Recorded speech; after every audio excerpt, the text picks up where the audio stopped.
What what made you make the switch from like being a moon landing denier to like That's a good question. crazy if you don't think we No, went I don't think we're crazy. No, this is my take on it. Absolutely, I don't know enough about astrophysics, about space travel, Right. about the science that's the work that's been done, about how to get a rocket to the moon and back. I definitely don't know enough. It's rocket science. And I've looked at a lot of very compelling documentaries that explain why they think it was hoaxed. And they'll show you some footage, and you can look at some of the footage, and it looks fake as fuck. There's some footage that, to me, looks really doctored. There's this day? Yeah, to this day. There's some when you ever seen ones where it looks like they're on wires, like the astronauts are on wires? I have. There's some where there's a video where they look like they're on a trampoline. They're bouncing around on trampolines. The physics are different in different videos. This is where it gets weird. Like, the physics are different from the Apollo 11 moon landing. We see them waddle around on the surface of the moon. They're moving at like half speed. And then you see them in other ones, like the one where they bounce around the air. You're like, wow, they're moving different. They're in the same thing, but it looks different. The first one was very grainy. They showed it on a projection screen. Right. There's a couple different possibilities. One possibility is it just looks weird because it's on the moon, and your brain is trying to interpret it, and your brain's going, well, that's fake, because you don't really understand what 1/6 Earth's gravity really does to a body. It is, yeah. That's one possibility. Another possibility, which has been shown to be true, is that some of the stuff that they passed off as being legitimate photographs of space travel was actually test runs where they blacked out the background and pretended that they were in space. And there's one really clear example of this. It's Michael Collins. Michael Collins, who was the guy who was aboard Apollo 11. Right. In Gemini 15, there's a photo of him in the middle of a what is it when they walk around outside the spacewalk? They call it spacewalk. Why does that seem like a bad word? It's like spacewalk. Like, if it doesn't seem like that's the official title. Well, he's in the middle of a spacewalk. It's probably something more. Yeah, A little more syllables. yeah, something slicker. Anyway, so he's doing the spacewalk, and he's got this harness on. He's holding on to this like thing, and it was apparently just an image that had already been published of him in a training exercise, and they blacked out the background and flipped the picture upside down. Right there. It's the same exact photo. Same exact photo. I mean, people have lined it up and switched it over. It's the same photo. It's just been edited. So the one on the left was them practicing how to use these. I don't guess that the harness is some sort of a thing that he's hanging on to. I guess it moves him around a little bit. Right. They were trying to practice it on the left, and on the right, they just passed it off. But those are publicity photos, right? Right. So you got to go, well, okay, well, who approves of publicity photos? It could easily be just some idiot who works in the publicity department who did marketing, who didn't think they had enough photos from the moon that were good of spacewalks. It's probably insanely difficult to take a spacewalk photo. So, does that mean that they faked the moon landing? No, but it means that people fake things. So you got to be really objective and look at that. Right. Okay, so people say fake things. They definitely filmed a lot of the training exercises that they did of the moon landing. Right. They filmed a lot of shit. They definitely did. If that has already been proven, that they took this fake photograph and they tried to pass it off as a real spacewalk, it's entirely possible that some of the stuff that they filmed, they made out to look like they were on the moon when they were not. But does that mean they didn't go to the moon? No, it doesn't. And so when I was saying it proves that they didn't go to the moon, my critique of myself is that I didn't look at it objectively because I wanted one conclusion to be true. And I wanted that conclusion to be that the moon landing was fake. So I looked at it and I was saying to myself, okay, did I come to this conclusion because there's a lot of evidence that shows it to be fake, or have I seen a lot of evidence that looks fake? And does that mean that they didn't go to the moon? Right. No, it doesn't. There's a bunch of different possibilities. There's a ton of different possibilities. There's also the possibility that whatever photographs they took can get severely damaged in the radiation of space, and that it was really difficult to do. Right. That's possible too, and that they decided somehow or another that they were going to pass off these, that they actually did go, and they decided they're going to pass off some of these fake videos So there's a bunch of possibilities. The possibility that it looks fake because I'm dumb and because I don't understand anything about the physics of 1/6 Earth's gravity, and it just looks weird because it's shitty film, it's 1969. That's possibility number one. Number two is they fake some things. Or number three is they didn't really have good footage because, like, you couldn't take film through the airport. Remember that? Yeah. Like, people would go through those radar detectors, and your film would get jacked, and they weren't responsible. I didn't have any film, but I know people that I have friends that are photographers, and my uncle's a photographer, and he would tell me you can't send the film. Like, if you have you take a roll of film and awesome so pictures. How would they get it through? I don't know. I don't know what the fuck they did. But I know that some film has been damaged. Or maybe it's an urban myth. Maybe. Find out if film got damaged by those radar things at the airport. X-ray. One of the things I find most striking is the presence of Antarctica on ancient maps, because we didn't discover it until 1820, and yet it's on maps drawn in the 1500s with great detail, which again were based on much older source maps that have now been lost to us. Astonishing thing is the so-called Pinkerton world map. I don't know if you can find it, Jamie. Drawn, I think, in 1813 or 1818, based on the latest exploration data at that time. And where Antarctica is, yeah, that one, keep going right. It just shows a hole where Antarctica is. Because it was an honest map. Nobody had found it by then. But if you go back to, for example, the Wolsey-Wooler world map drawn in 1530 or thereabouts, you find Antarctica is present. That map shows Antarctica exactly where it should be. And it shows it, there we go, Antarctica, at the tip of South America, just south of South Africa. And what did they call it back then? Well, they call it the Southern Land. And it's larger than it is today, but it was larger than it is today during the Ice Age. Antarctica was a much bigger. Now, what the fuck is it doing on a map drawn in the 1500s, which we know was based on older source maps when nobody knew it existed in the 1500s? To me, the obvious answer is we are dealing with the fingerprints of a lost civilization that mapped the world and that left evidence of that mapping, which ancient map makers found and used and incorporated into their maps. These maps can be very confusing because they were trying to mix exploration data from their own period with data from the older maps. But when you look at these maps in depth, they're very, very intriguing. Ancient civilization is above the King's Chamber in the Great Pyramid are 5 further chambers. And these chambers are roofed and floored with granite beams that weigh about 70 tons each. And there are hundreds of them. And these 70-ton granite beams, which, to put in context, a 70-ton beam is equivalent in weight to 35 large SUVs. These 70-ton granite beams have been elevated to a height of more than 350 feet above the ground and carefully and precisely placed in position. It is very hard for archaeologists to explain how that was done using purely leverage and mechanical advantage. You can say, oh, perhaps they built a ramp and hauled the stones up the ramp. But then you have to confront basic laws of physics. You can't haul a stone weighing tens of tons up a slope that exceeds 10 degrees.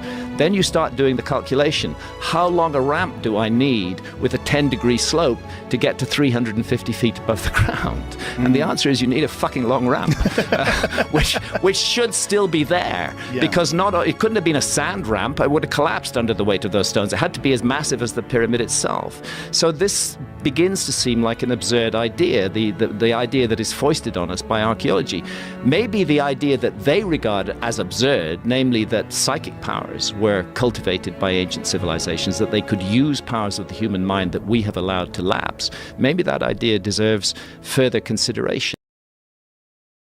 A lot of people are like, finding Hitler, get the fuck out of here. Yeah. They found Hitler, he died. Yeah, I mean, Not really? we don't know. Right. I mean, this isn't like Ancient Aliens. This is, they declassified a bunch of documents.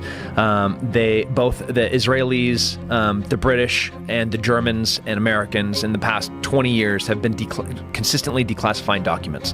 And there were a bunch of specifically FBI documents that we were spending millions and millions of dollars actively searching for Hitler after the war, as was... Really? Yeah, like millions of dollars.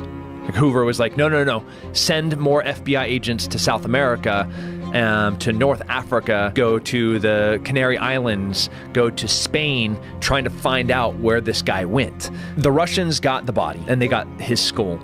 And when they brought it back to Moscow, nobody has ever been able to independently verify who and what this body is. They let one genetic test occur, and the body with the bullet holes that they said was Hitler, and have said, and that's the narrative, that's the story, that's all the eyewitness accounts that are even in the vicinity of collaborating with each other, and corroborating each other's testimony. Like the closest version, because none of it seems to be very accurate, is that, okay, here's Hitler's skull, and when they did the genetic testing, it's that of a 35-year-old woman. So they're like, oh, well, this isn't Hitler. So what you had in South America, both Chile and Argentina back-to-back had fascist regimes. You had Perón, who was part of the Nazi party starting all the way back into the mid-30s. He's the president of Argentina. So the Red Cross, there was about 3 different rat lines that guys were able to successfully get out of Europe into South America. And there's no question that we're talking thousands, if not tens of thousands of high-ranking Nazis made it there. Tens of thousands? Tens of thousands. And I'm not talking like little soldiers. I'm talking high-ranking Nazis. But what you got in South America were isolated German-only communities. You could go into Bariloche, Argentina, and I'd be like, "Buenos dias, amigos," and they're like, "Guten Morgen?" I'm like, "Oh, yeah, I meant good morning. Yeah, sorry, it's 2017, right? I thought we spoke Spanish here." So in 2017, you were there, and they were speaking German. Yeah. Whoa. Yeah. Well, I don't look very. I might look more European than I do. So it's just them seeing me walking down the street and be like, wow. Yeah. And there's tons of communities. I mean, if you go to Colonia Dignidad, which is now called Villa Bavaria, it is only German. Whoa. In the center of Chile, in the mountains of Chile. Like there's no Spanish being spoken there. It is exclusively German. And these are the descendants of Nazis. Powerful Nazis. Holy shit. Are there any legitimate eyewitness accounts of Hitler in South America? Yeah, absolutely, potentially. Wow. Yep, eyewitness accounts. I saw him get off a boat. I saw him meet here. And if it was just some person saying it, it's almost meaningless. Right. But if you look at the context of who this person is, the wealth that they have that they shouldn't have, like, can you explain how you got so rich in 2 generations? Like, okay, your grandpa got here from Germany in 1946. That's weird. And he's on a legitimate visa with an Argentinian passport. Also weird.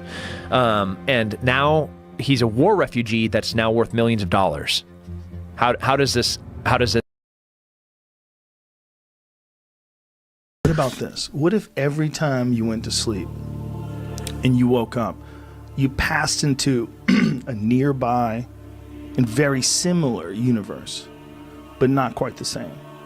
And depending upon your choices and how you live your life, it's how you wake up and what new one you pop into on the other side. And everyone's just a little bit different.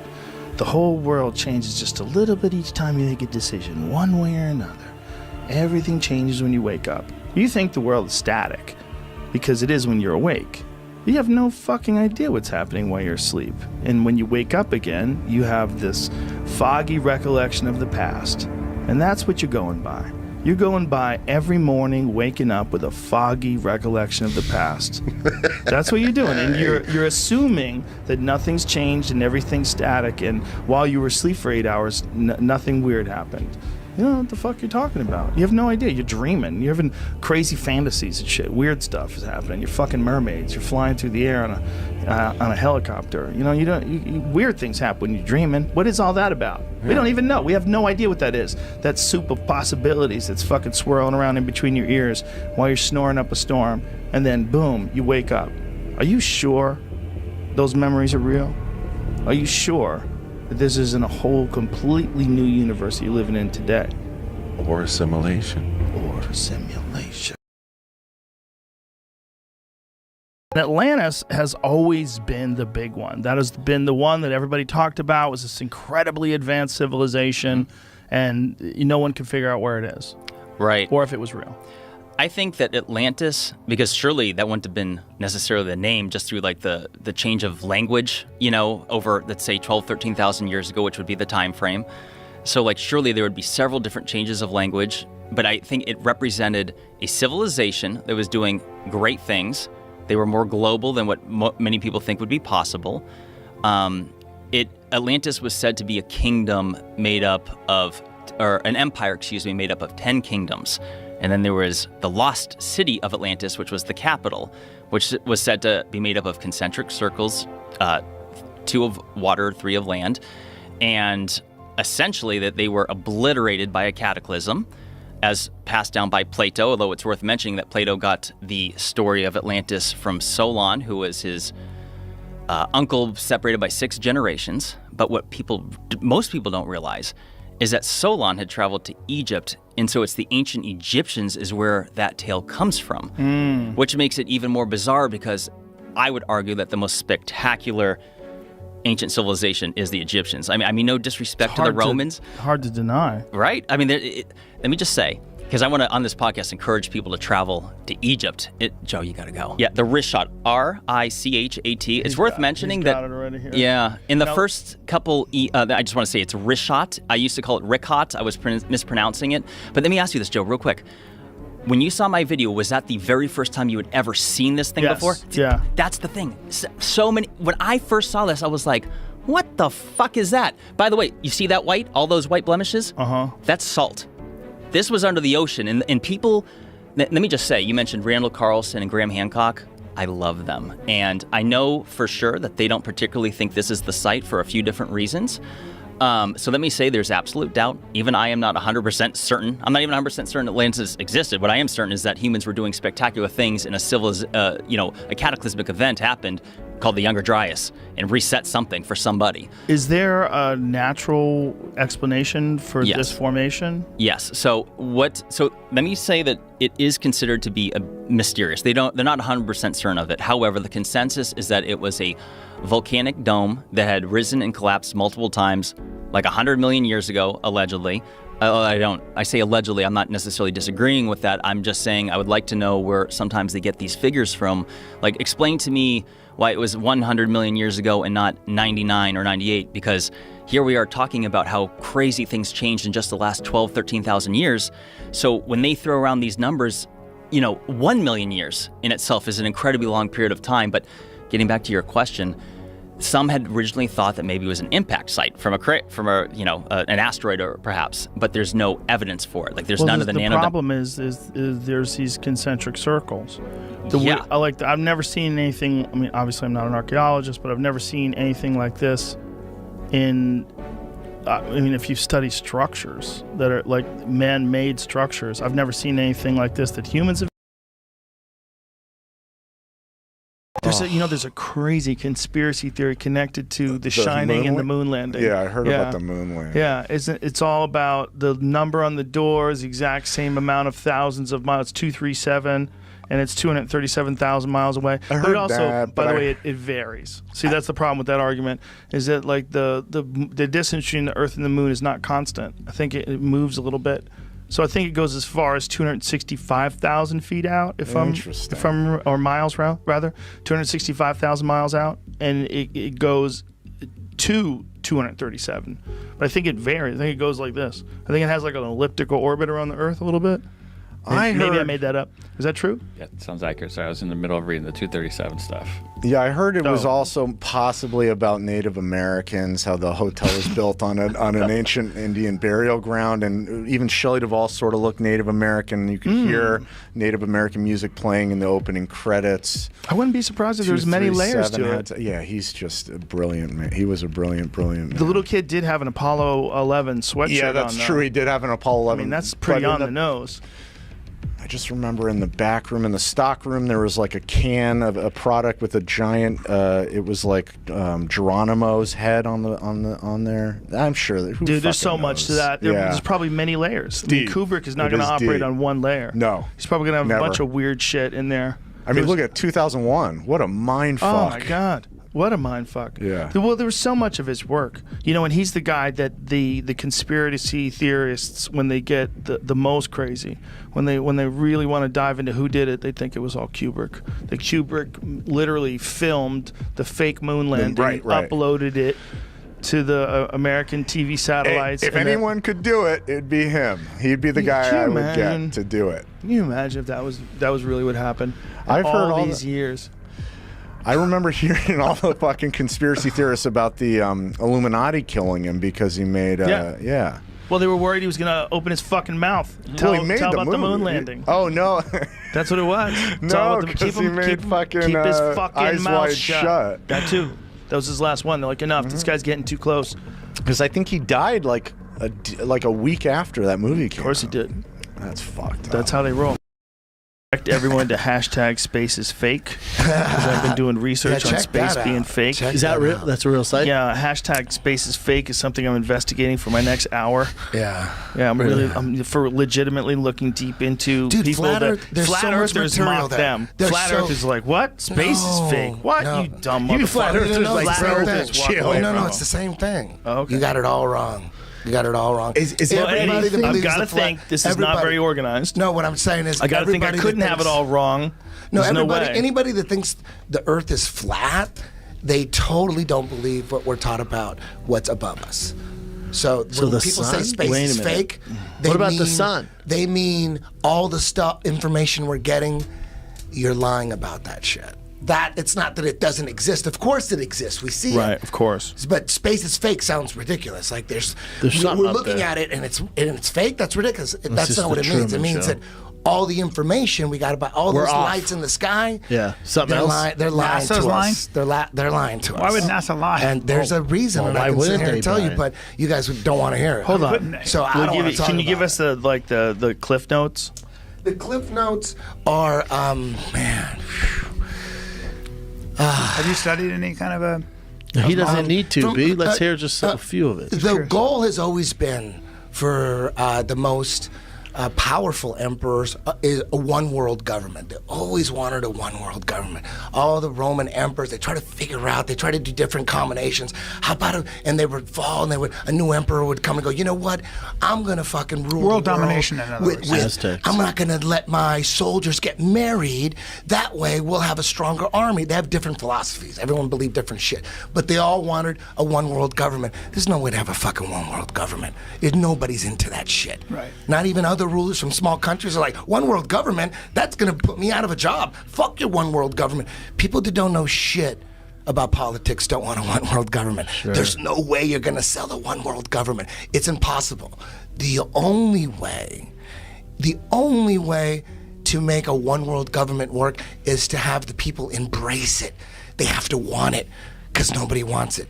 So the trick is to make people want it, to embrace it. There's only one way. I gotta pee. There's only Hold one on, way. Joe. This is very You're gonna important. miss I've out heard on this. I know this. I know this. Okay.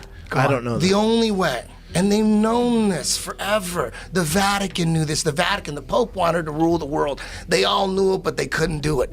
They all knew it, but they knew one way, but there's no way how they're What's going to the pull it one off. way, man? The only way is if there was some extraterrestrial threat from up above us. That would be the only way to have everyone embrace the one world government. They all knew that for years. But it didn't work That's so far. the plan. They could never It's a make shitty it plan, work. though. They didn't have the technology 500 years ago. The Vatican knew about it. They wanted it. And you go to the Vatican, you see paintings of like Have you been there? UFOs with aliens in them. And back when I used to believe in UFOs, but before I figured out that UFOs they want us to believe in UFOs. They're preparing us for a fake alien invasion. That's always been the plan. A one world government. The only way to freak do out. it is to get us to embrace it. And the only way to embrace it is from an alien attack. Ronald Reagan talked about it many times at the UN, CFR. He talked about it because wouldn't it make, he looked at all the leaders of the nation, of the world, and said, wouldn't it make our lives easier if we just had some kind of extraterrestrial threat? He said that shit. He said that in front of the UN. Like he's trying to get everybody into into I don't think he ever said that, believing. No, he said that many times. It's on video many times. Ronald Reagan? And what Ronald Ever Reagan? heard of him, and Brian? while- Ever heard I've of him? listened to George a lot of Bush speeches. was vice president. Right. He was talking about, and there's many videos of him saying, what lies before us. He's in front of the nation doing a State of the Union address, saying what lies before us is the opportunity to forge a new world order, an order. Because he's talking about like Do you it's think that time. means the space is fake? Yes. No. When people ask me why would they fake space, it's always been about a fake alien attack. You can't have a fake alien attack. I've never heard a politician ever talk You can't about have a fake alien attack though. without space. But I've never heard a politician You talk have to have about space first. So they always, you know who promoted space more than anybody? Who wanted Nazis. Who wanted Scientists. Nazis? Russians. But before the Nazis, you know who wanted Cavemen. space? Aztecs. No, the Vatican. Mayans. The Vatican. They have all the biggest. They have all the astronomers. They're all Jesuit Vaticans. All of them. All the ones that are giving us this information about space. They all come from the Vatican. The Vatican has the most the powerful Vatican said telescope. that the You Earth- know what the name of the Wait a Vatican minute. The telescope Vatican is? doesn't have the most powerful Yes, they telescope. do. You know what its name is? What too? is It it has called? The most powerful telescope, the Vatican. And you know what name it is? I've What? done the research on YouTube. on I have the YouTube. links. But you know what the name of this? Do you know Isn't what the the biggest name one in of Chile? this? The most powerful telescope in the world. It's in the Vatican. What Do is you know it? the Lucifer? Lucifer's What? dick balls.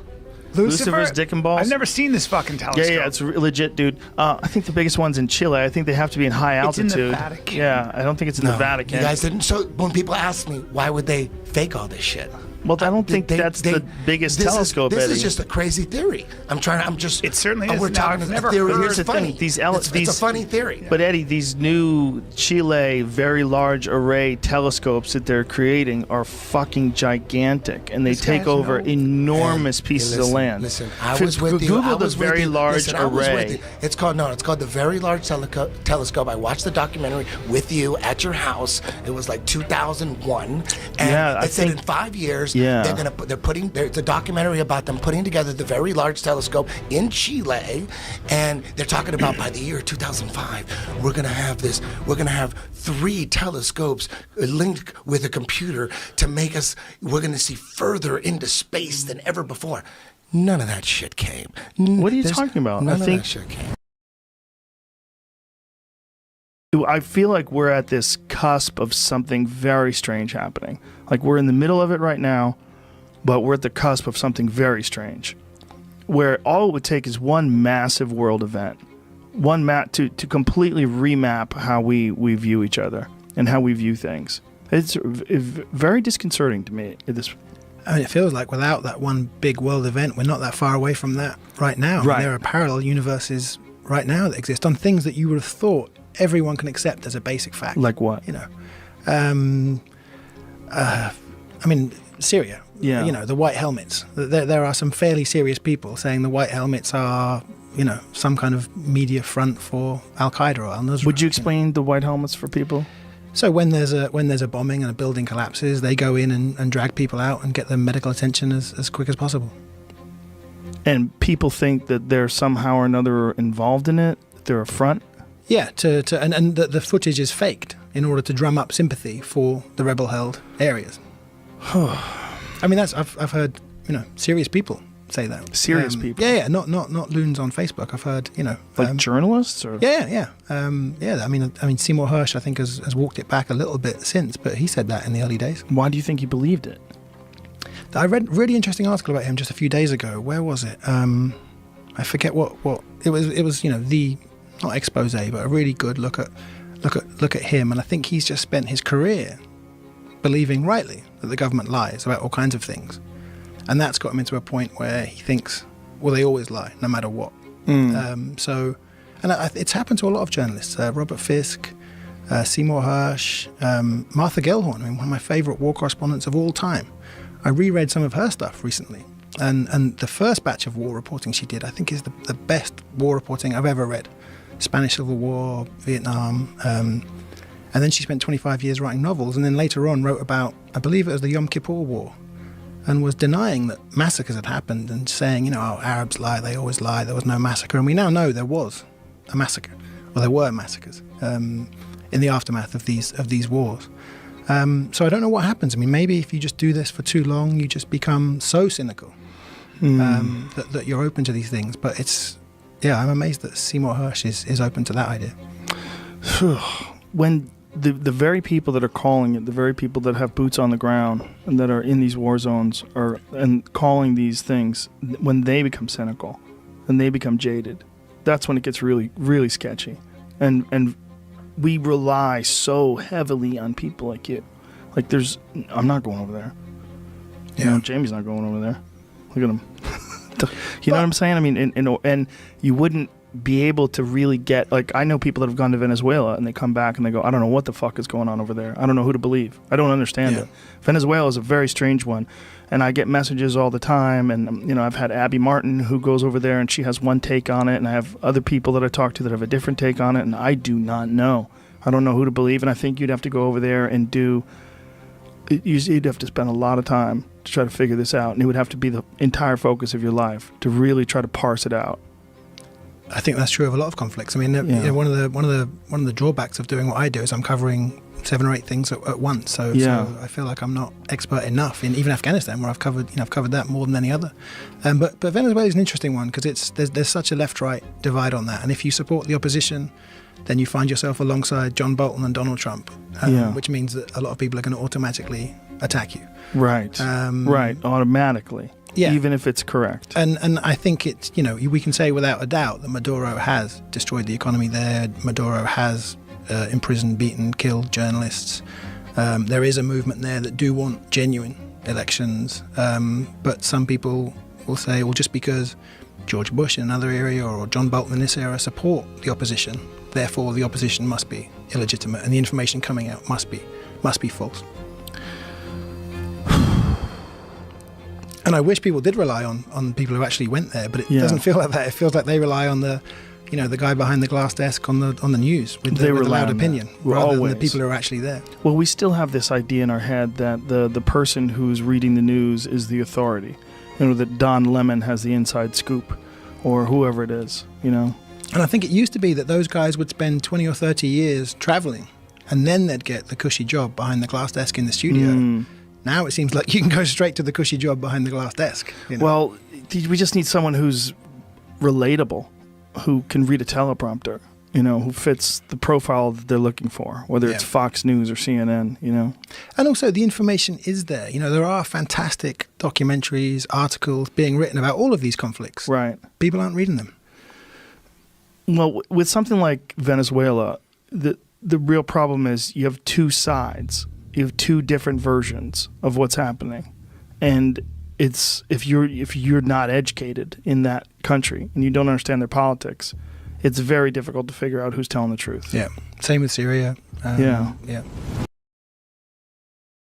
So let's find one that we disagree on. I think you believe the official story of the JFK assassination. Do you?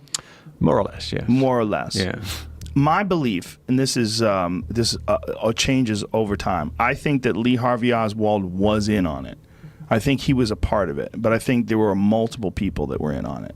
That's what I believe. Do you think there are multiple shooters? Yes. And one of the reasons why I believe that is because of the formation of the single bullet theory. And the single bullet theory was formed because the fact that they had to account for one bullet that hit the underpass, ricocheted off, and put some man in the hospital. And that before that, they did not have an explanation for why all of these bullet holes, all these wounds were in all these different people's bodies. The other reason why I'm inclined to believe there's a conspiracy was the fact that they found that bullet on Connolly's gurney when they brought him into the hospital. It's too convenient, and the bullet itself is fairly pristine. Now, knowing as much as I know about bullets from personal experience of hunting, you can't hit anything with a bullet. I pulled a lot of bullets out of animals. When you shoot an animal and you hit bone, those bullets, they distort brutally. I mean, they don't look like that after they go through two people and hit all sorts of bone. That's the bullet that came out of Connolly's body, or Connolly's gurney, excuse me. And that's the bullet that they're attributing to this single bullet theory. If you look at the path of the bullet that goes through Connolly, or goes through Kennedy and then goes through Connolly, that to me is not unbelievable.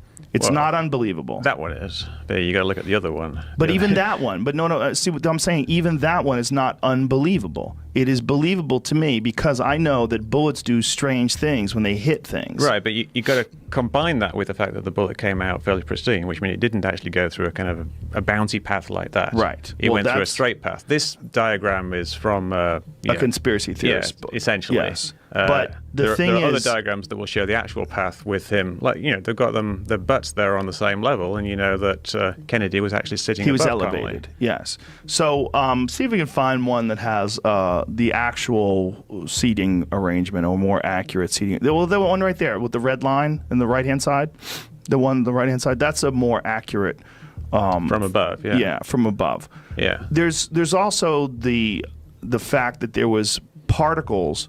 There was more metallic particles from the bullets, more fragments from the bullet in Connolly's body than were missing from the bullet. I do not believe that was the bullet, and I think that is a very reasonable assumption. Well, you know what you should do? You should get one of those guns, get the same bullets, get some ballistic dummies with some bones inside, and start shooting. They've already done that. Yeah. Penn and Teller did that. Yeah, but some people have done it, and they have found pretty close to what actually happened. No, they didn't. Within the round. No. Every bullet that hit bone got distorted. That's just what happens. When you shoot those bullets into water, or you shoot those bullets into like fluff or something like that doesn't have a lot of impact to slow the bullet down, then you get a bullet that looks like that. If you shoot a bullet into bone, they distort wildly. But the bone was the last thing that it hit. But it doesn't matter. It's still hitting bone. But it stopped at that point. Yeah, but I mean, didn't it hit bone in Kennedy's body as well? Went through his neck, didn't it? So the odds of it hitting only soft tissue, and it's going to go through his neck, and it came out here, that it didn't clip one of his vertebrae or something like that, I don't think that's real. Yeah. I think also there's a difference between, and this is fact, from David Lifton's book, Best Evidence, which was a book by an accountant who went over the Warren Commission report and found all these factual inaccuracies and all these contradictions. He found that there was a difference in the autopsy report at Bethesda, Maryland, the Bethesda Naval Hospital, versus what they had reported on the scene in Dallas. The first doctors that got a hold of Kennedy's body in Dallas before they flew him to Bethesda said that the hole in his neck was an entry wound. When they got to Maryland, they changed that to a tracheotomy hole. They changed the impact, and they said that this was not an impact from a bullet, that it was from something else. Yeah, someone said they enlarged the hole to insert a trach tube. Yeah, well, I think, there was also a lot of pressure on these people to try to wrap this up nice and tight and say that Lee Harvey Oswald was the shooter. There was, yeah. Yeah. Yeah, there's this big thing about the CIA inventing the FBI? The FBI, well, inventing the term conspiracy theory was a CIA thing. I think it was the CIA. Yeah, and this was a couple of years after the assassination. There was a memo that went out where they were concerned about all these conspiracy theories that were coming out. And they used the term conspiracy theories, and then they said they should try to basically debunk them and make the people who spread them around look like conspiracy theorists, basically. Right. So that the theory is that the term conspiracy theory came from... You should mention the pre-dynastic, the statue faces in the cemetery. How can you possibly do that by hand? This will wow you. Yeah. So there's a whole category of aspects to the discussion around ancient technology, right? And I have to be kind of careful about what you say, it is or it isn't, because in reality we really haven't analysed that many artifacts. This vase work that we've done, first one we've actually taken a look at, that core, that's the first one and the only one that's really been analysed. So I characterize something that's beyond the capabilities of these primitive ancient civilizations as being, okay, machining marks, tool marks, like these giant circular saws, tube drills, precision, and there's elements to precision, and one of those is symmetry. And there's been some interesting studies done on the faces of giant statues. One in particular is the face of Ramses. There's a statue at Luxor. They've since put the head back up. It's up now 30 feet in the air on top of the statue, but it used to be on the ground. And again, Chris Dunn was real seminal in this. He went and took a photo, like bang on, like very front on, and then what he did was you take a copy of that photo, you make it 50% transparent, make the original 50% transparent, you take one and you flip it like on that horizontal axis, then you overlay them, right? So you would see like the left to right, it's like overlaying the left side on the right side, and it's perfect. It's this face here, but I wonder if you can find the picture of Chris Dunn. That's actually There's your video right there. Videos there as well, where I get into it. Website, but that's not that picture you're asking for. No, it's similar, but it shows other aspects of, the same radius of tool being used to cut. But what's interesting about the symmetry, it's perfectly symmetrical, left to right. Now, this isn't a feature in humans. No human is perfectly symmetrical, different nostrils, different eyeballs. It's also not something that is done in artwork. So, people often say, well, Michelangelo, he carved David. It's a beautiful statue. I've seen it. It's incredible. But it's human. It's not symmetrical. Symmetrical is, you can't achieve that degree of symmetry just by eyeballing it and doing it by hand. And it's also something that's not really human. I think some of these statues almost look a bit inhuman because of that symmetry when they're up there and they're staring at you, because it's mind-blowing to actually go and look at them. But it's the other aspect is the most efficient way to create that would be to say, well, if you were going to design it in a computer, it's like, well, I'm going to create half this face in a program and map it out, and then I'm just going to reverse it and say, well, that's the other half. It's literally the most efficient way to do it, and that's kind of what we're seeing in some of these statues. Go back to that image, please. It's virtual perfection. And what's the explanation for this that modern archaeologists use? They did it by hand, right? They do it by hand. That's literally what they say. You just don't. They're not engineers and construction experts at the end of the day. That's the problem. So it's very difficult to engage them on those specific details. And I've taken many engineers, master stonemasons, stone carvers, construction guys, and a lot of them see it immediately. People that understand what it takes to both work in this material and to work at the scale that some of this stuff is worked in. They see it immediately, and they just dismiss the idea that this was done with literally pounding stones and, copper chisels. It's a funny thing. They insist those things are how they were done, but not once, no one ever has cut a single big slab of granite the size of a refrigerator in half. We've never gone that far. No one's demonstrated that, yep, you can take a copper bar and sand and grind your way through a refrigerator-sized block. And you're saying copper because we think that they didn't have steel back then. They didn't. Well, they didn't, and not until later. There's no evidence for it. There's evidence for copper and bronze. There's no evidence for it when we're talking about 2500 BC. Exactly. Now, if there was some sort of very sophisticated civilization that was tens of thousands of years before that, and they were wiped out, and then you're leaving behind these artifacts, and then people are claiming them as their own and then trying to copy them. Imitation was a huge part of it, and we even see that. You go to the Egyptian Museum, and there's these beautiful igneous stone vases made of granite, and right next to them, in the same display, because they're found in the same place, there's a rough pottery vase that's not even turned, just put together by hand, and they've painted it with dots to make it look like granite, and it's shaped the same way as the granite vase. That's pure imitation. Like this here. I love this. This is one of my favorite examples. And this is like either first dynasty or pre-dynastic. But yeah, you have a hard igneous stone vessel made with perfection, and right next to what's clearly an imitation of it made from pottery, and they've even dotted it up to make it look like granite.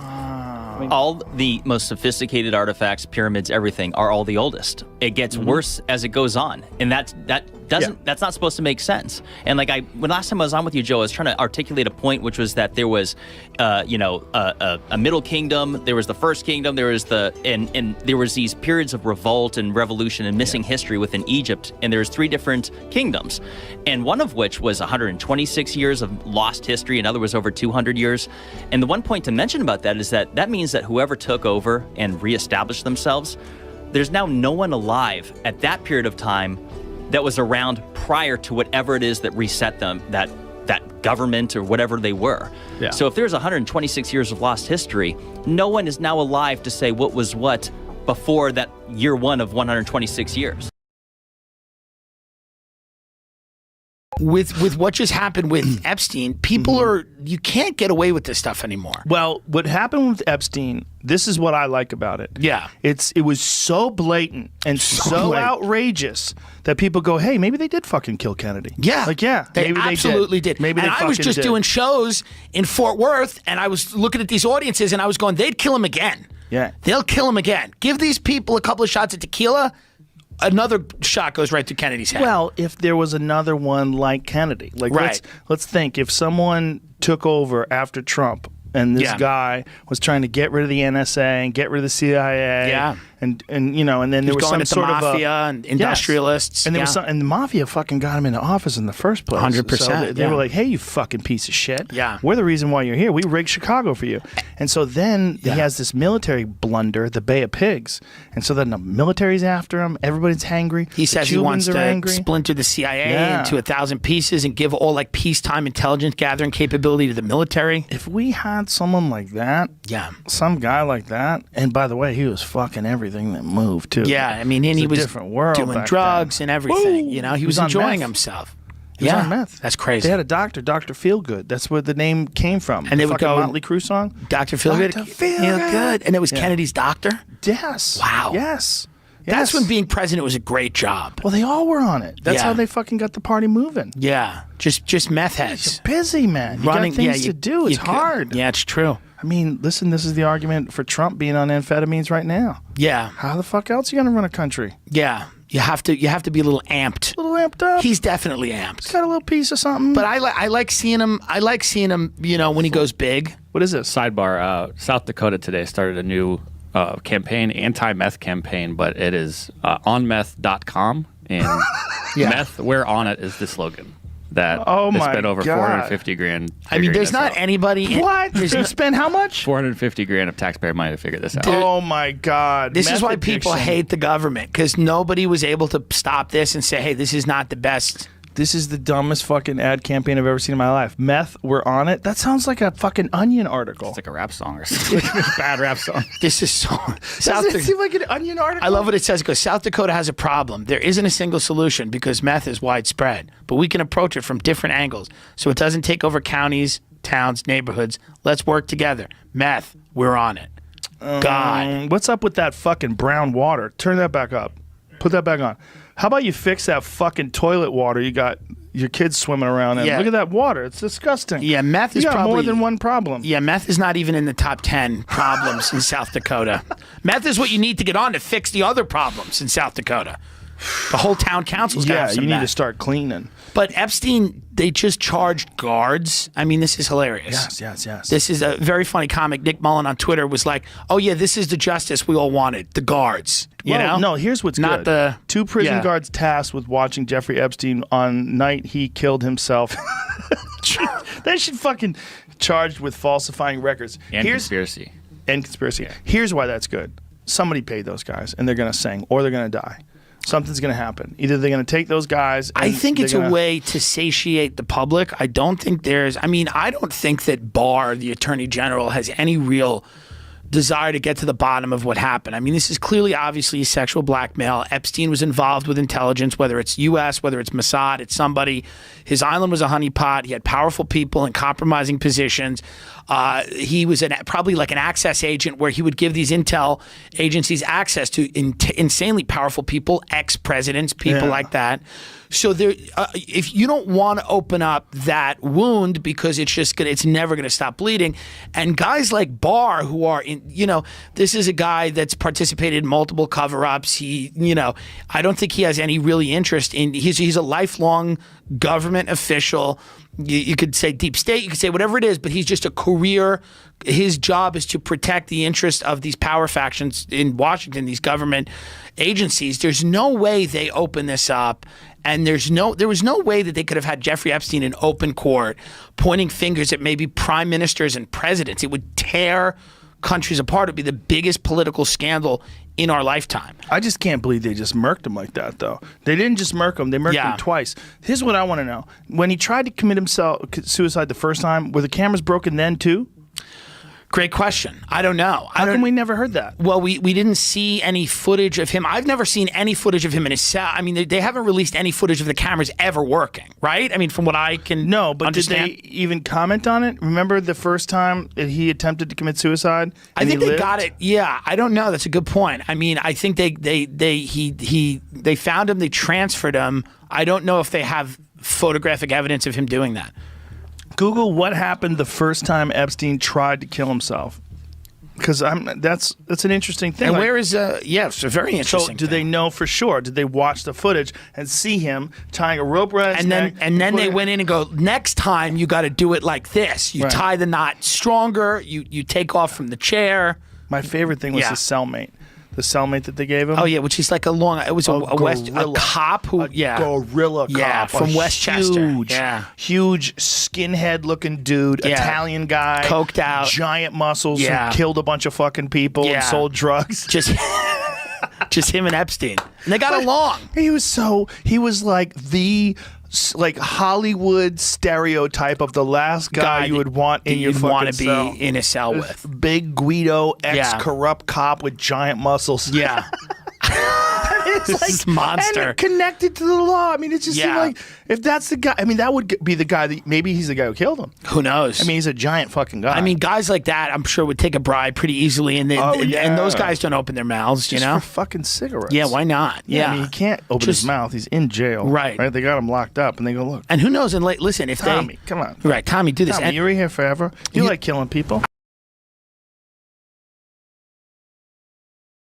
Last night during the Golden Globes was going on, there was some jokes going on by Ricky Gervais that we can probably talk about later, but 60 Minutes was probably going on a different channel at the same time, and they had a report with some new evidence that nobody has seen yet. Oh, jeez. They have some autopsy photos and photos from inside his cell.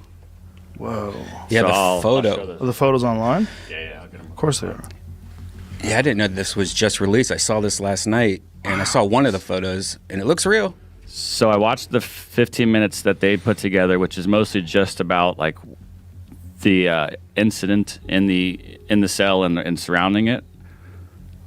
I'm just going to show you the pictures though, because we can't watch their thing. Let me try to get the 13 images because they're all. Am I scared? No, I mean it's just. I'm scared already. I'm scared already because of Iran. I don't want to be scared of this video of them whacking this dude. You know they whacked him. Yes. That's 100%. The fact that they thought they can get away with that, that's so crazy. Like, that is such a crazy thing to try to get away with. This gigantic international case. Hey, what happened to the cameras? Oh, I'm fucking broke, man. I don't know. Sucks. Guy hung himself. They needed a couple days to make the videos and stuff like that. Bro, like, he tried. Yeah, exactly. That's the problem with these are today. so fake. He tried to hang himself before. And they're like, hey, don't do that again. And he's like, all right, I won't. Give me my belt. Give me my shoelaces. Give me whatever the fuck that guy strangled me with. Yeah, these photos are all fake, right? No, hold on. I mean, I don't know why it's not. They're very realistic. We need Eddie Bravo in here immediately. Okay, here we go. I'll pull this up here. So this is from his cell. This is inside there. I'll put these up on the screen. So this was the cell he was in by himself. Okay. They said he used a bunch of these orange jumpsuits, which I guess were already in there. He tied them around his head? I guess there is a little like spot way up here on the top of the grate where the window is, where you could see maybe there was something up there. But the thing to remember here is that he was about 6 foot tall, 185 pounds. There's one other thing like on this ladder here. There is also some other things I'll get into in just a second that would be easier to use than tying all this shit together. But they showed, there's the other thing here was this. This was about 4 feet off the ground. And they do show a noose, which they're saying was what he used. But as the doctor sort of said, that the noose that they show a picture of, which is what you can see in the top right corner here. Which is playing this, that's Dr. Michael Baden. That's that guy from the HBO autopsy show. For some reason, I can't, I'll find it in a second, but the picture that shows his actual neck doesn't seem like this noose caused that wound. And it's a little bit lower than it probably should have been. Oh, Jesus. So they're showing some of these other, this is some of the pictures of him. This is the bone, his jaw, the hyoid bone. His jaw was broken? Well, there's that fracture that they said wasn't consistent with hanging. It's more consistent with a murder or homicide. And he said this is Baden's words, is that usually he's seen it in maybe like one bone break and sometimes two, but there were 3 fractures. And he says like he's almost never seen that in any of his cases he's ever looked over. And you would think it would be, if you're going to hang yourself from such a short distance, it would be even harder to get a fracture like that, right? Because you're not like jumping out like in an old Western movie, like Clint Eastwood movie when they would hang him high. So the one thing that they also had in here was he left a note. Oh, Jesus. The note said like there was like 4 things. It said first that it had the name blurred out, but it said this person left him in a shower locked for an hour. It then said someone else gave him like burnt food, and then bugs were crawling over his hands, and then he just wrote no fun. But there's a ballpoint pen like the one I have in my hand sitting right next to it. And they're like, if you knew he was on suicide watch, you wouldn't give him a ballpoint pen that he could kill himself with. Jamie, you should be a goddamn detective. Well, this for is what CSI. they're saying. And he had his sleep apnea machine was in there. It was, you could see an extension cord coming from the hallway into his room that he could have just used that to kill himself and hang himself. Or the way 9 easier. jumpsuits. Why does he have 9 jumpsuits? Yeah, the jumpsuit thing is freaky. Like they're trying to explain it by bringing in some new witness. So somehow this is actually a different video that's showing a couple of different things than what I saw this morning. I didn't see this arm thing, and I didn't see the picture of his But back. the arm thing looks like an injection spot. Is that what it looks like? I guess so. Here's the actual. This is what I saw. Here's the note. What does it say? Sorry. So it says, like, it's not 60 Minutes get their watermark all over it. It's so funny. Sorry, 60 Minutes. Thank you. Thanks for getting this. So it What says, is it? kept me in a locked, it's blurred right here. It says the Right. name is blurred. Kept me in a locked shower stall for 1 hour. Someone, I don't know the name, sent in burnt food. Giant bugs crawled on my hands, and then no fun. And then they're saying, and then he killed him. But then this ballpoint pen was next to it, that he could have stabbed himself in the neck or whatever, you know. Yeah, it's hard to kill yourself with a pen. Yeah. But do they get pens? That's Not usually, but this is like a, high profile case. Yeah, I don't know. It's just. Yeah, Boy, I don't think you should look, have a pen. It might look. It's bad to say either way if you don't know, and I'm guilty of that 100%. I'm like, that guy didn't kill himself. I am talking shit though. I'm not talking in terms of like we have to understand. This is really important. Here's the. We're doing a podcast. When you're doing a podcast, you don't have to be factually accurate. You just have to talk shit. And hopefully if you fuck up, you correct it and it's funny. I'm not a science expert, but when these guys are saying that the guy died by strangulation, there's all these points of consistent strangulation, and it takes forever to get these pictures, and then there's the video cameras didn't work, and this is the second time he tried to kill himself, and he's a high-profile witness in a really, really, really important case involving pedophiles at the highest levels of government. Yeah, I would think that that's the kind of guy you whack. You're also, according to the procedure, you're not when there's a suicide there, you're not supposed to remove the body and take it to the emergency room. You're supposed to treat it as though it was a murder or like a crime scene. What's crazy is that it's so high profile. Like even because this is most likely how they did it forever, right? Like people that whack people, they were probably like, I was doing comedy before the internet. they were probably whacking people before the internet, right? Do you want to see? I found the graphic image. Sure. Okay. Oh yeah, I'm not scared. Don't see if you don't want to see it, Brian. But I saw that. He has weird texture on his cheek, I thought. Interesting, Brian. Like Tell me more. Like bed marks, almost. Like he was. Maybe I think that's just the blood rushing to his head. Yeah. Bro, that guy got strangled. That looks like a strangled guy. Yeah. That's what I thought. Or choked from a. But the thing is, like, there's no blood on that. clean him? That's No. the thing. There's no blood on that noose that they said was the noose that did it. And but there's no blood on his body. And there's no pictures of him in the cell. They didn't take any pictures of that. Wait, hold on. There's no blood on the noose they said killed him, but yet there's blood on his neck? Correct.